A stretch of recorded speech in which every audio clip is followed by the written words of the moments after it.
Inaiwan ko talaga siya kasi nagkaroon ako ng maraming pimples after kong nag-take nito ng ilang weeks. Guys, eto po yun.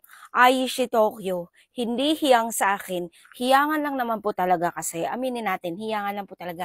Hindi siya hiyang sa akin. Nagkaroon ako ng maraming pimples. Mabuti na lang yung CEO ng Thai Beauty Shop, napanood ko siya na ano daw, kapag nagkaroon ka ng mga tumutubong pimples or butlig sa mukha mo, so ibig sabihin allergy ka. So ayun yung lumabas sa akin. Nagkaroon ako ng maraming pimples dito sa noo. Maliliit lang naman. Tapos dito sa ganito ko, madami. Ayan, may nakakapapa ako. Although hindi na siya masyadong halata. Ayan, yung dito ko may umiitim talaga may nangingitim. Mabuti na lang, ito naman inagapan ko kaagad ng ceramide. The best talaga ang ceramide para sa mga mancha-mancha sa mukha nyo, guys. Sinasabi ko sa inyo. Malimit ko na to sinishare sa inyo. Maniwala kayo guys, the best talaga to. So balik tayo dito sa Aishi Tokyo na ito, beauty capsule. Guys, hindi siya hiyang sa akin. Marami na akong na-try na mga beauty capsule, pero dito lang talaga ako nagkaroon ng maraming pimples. Eto, Tokyo.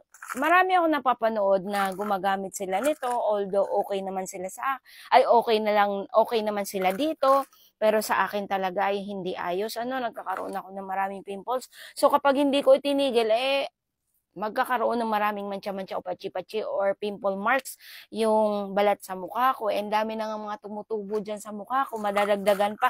So itinigil ko talaga. Talagang hindi sulit ang pagkabudol ko dito. Talagang as in, nabudol lang talaga ako dito, kaya gusto kong gumamit o mag-take din itong Aishi Tokyo. Marami nang marami nang nag-review nito na maganda raw talaga sa kanila, pero sorry talaga para sa akin hindi hiyang sa akin. Eto kasi guys, ang mga capsule ay hihangan lang naman po talaga yan.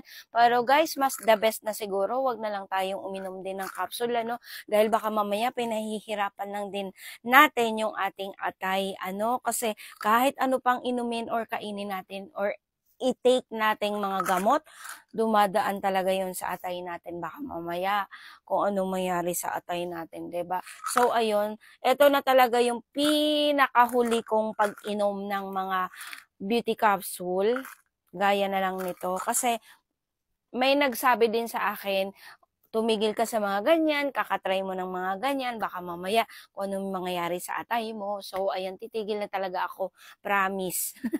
So, ayun, gusto ko lang din i-share sa inyo at nagkaroon ako ng pimples at gusto kong itigil at yun yung reason ko kung bakit ayoko sa kanya. Nagkaroon ako ng mga pimples. So, ipapakita ko sa inyo, hindi na siya masyado, ngayon ko lang kasi naisipang i-share din yan ang pagkakaroon ko ng mga pimples. Ayan. Ayan siya, guys. Although maliliit lang na mga pimples, kaso lang pag natuyo na siya, ay umiitim siya. Ayan. Umiitim siya. Ayan siya, oh. Ayan. Ayan sa ganito ko. Umiitim siya. Pero, mabuti na lang talaga na agapan ko dito sa ceramide. Ito yung malimit ko ina-apply tuwing gabi at umaga, guys. Gabi at umaga. Pero kung gusto niyo naman gumamit nito, dahil hiyangan lang naman talaga to, umaga at gabi to tinitake, guys. The best, umaga siya. Umaga at gabi tinitake. Okay, ayun, inulit ko At ito naman, ina-apply ko ito umaga at gabi din. The best talaga siya, pantanggal ng mga ng mga mancha-mancha sa mukha natin, lalo na kapag kayo may melasma. Ito talaga, the best talaga to, guys. And then nakaka-moisture talaga siya ng balat natin. Mag-glow-glow talaga yung balat nyo dito.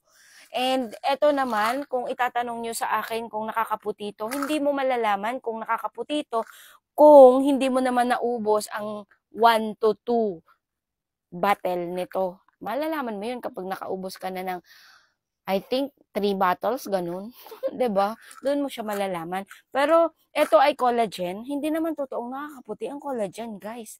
Nakakadagdag hydration lang yun ng balat natin or dagdag oil ng ating mga buto-buto. So, ayun lang siya, guys.